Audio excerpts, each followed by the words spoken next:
পৌরসভা আমাদেরকে যদি আপনারা নিরাপত্তা দিতে না পারেন আমরা ব্যবসা বন্ধ করে চলে যাব। তারা ইজারা নেওয়ার জন্য কক্সবাজার পৌরসভায় বড়বাজারে যাদেরকে দায়িত্ব দিয়েছেন আপনারা ইজারাগুলো নিতে পারেন। আমাদের উপরে হামলা হচ্ছে, আমাদের উপরে নির্যাতন হচ্ছে, এইটার উপরে কোনো দৃষ্টি কেন নাই প্রশাসন থেকে।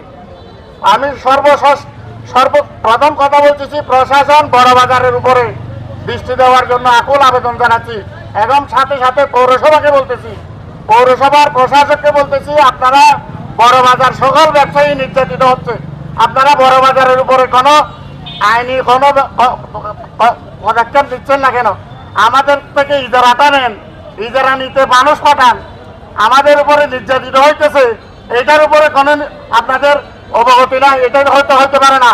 আমরা পৌরসভার ট্রেড লাইসেন্স নিয়ে ব্যবসা করতেছি, আমাদের সবার ট্রেড লাইসেন্স আছে, আমরা পৌরসভারই নাগরিক, পৌরসভার ব্যবসায়ীর উপর হামলা হবে, আপনারা চুপ করে চেয়ারে বসে থাকবেন, এইটা তো হতে পারে না। আমি পৌরসভার কর্তৃপক্ষকে জানাচ্ছি আপনারা এই ব্যাপারে শীঘ্রই আপনারা সমস্যা সমাধান করেন, না হলে আমরা কক্সবাজার পৌরসভায় সকল ব্যবসায়ীদেরকে ডেকে সকল ব্যবসা প্রতিষ্ঠান বন্ধ করে দিতে বাধ্য হব। আমাদের উপর আক্রমণ করা হয়েছে, হয়তো সৃষ্টিকর্তার অশেষ বিষয়ে আমরা বেঁচে গেছি, না হলে আজকে আমাদের মৃত্যুর সাথে আলিঙ্গন করতে হতো। নিয়ম মেনে চলে সব নিয়ম অনুসরণ করে আমরা ব্যবসা করে থাকি। আমাদের কোনো ট্রেড লাইসেন্সের বকেয়া নাই, আমাদের দৈনিক যে মুরগির আমাদের ট্যাক্স দিই সরকারকে বলবার এরকম ট্যাক্স কোনো আমাদের বকেয়া নাই। আমরা প্রতিদিন কক্সবাজার সদর উপজেলায় আমরা গাড়ির ট্যাক্স দিই, এরকম ট্যাক্স দিয়ে সরকারকে ট্যাক্স দিয়ে সরকারের সকল কার্যক্রম আমরা নিয়মতান্ত্রিকভাবে মেনে নিয়ে আমরা ব্যবসা পরিচালনা করি।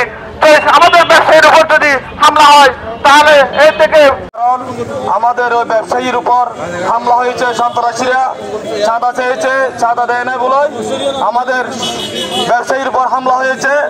এই হামলা প্রতিবাদ জানিয়ে আমরা কক্সবাজার শহর প্রতিটা বাজার 13টা বাজার এখানে উপস্থিত হয়েছি। সেই উপস্থিতে আমরা বলতে চাই কক্সবাজার পৌরসভা আমাদেরকে যদি আপনারা নিরাপত্তা দিতে না পারেন আমরা ব্যবসা বন্ধ করে চলে যাব। আমরা আজকে মধ্যে যদি কোনো প্রশাসনের কোনো হেল্প কোনো সহযোগিতা আমরা না পাই আমরা আজ থেকে অনির্দিষ্টকালের জন্য আমরা বন্ধ করে দেব।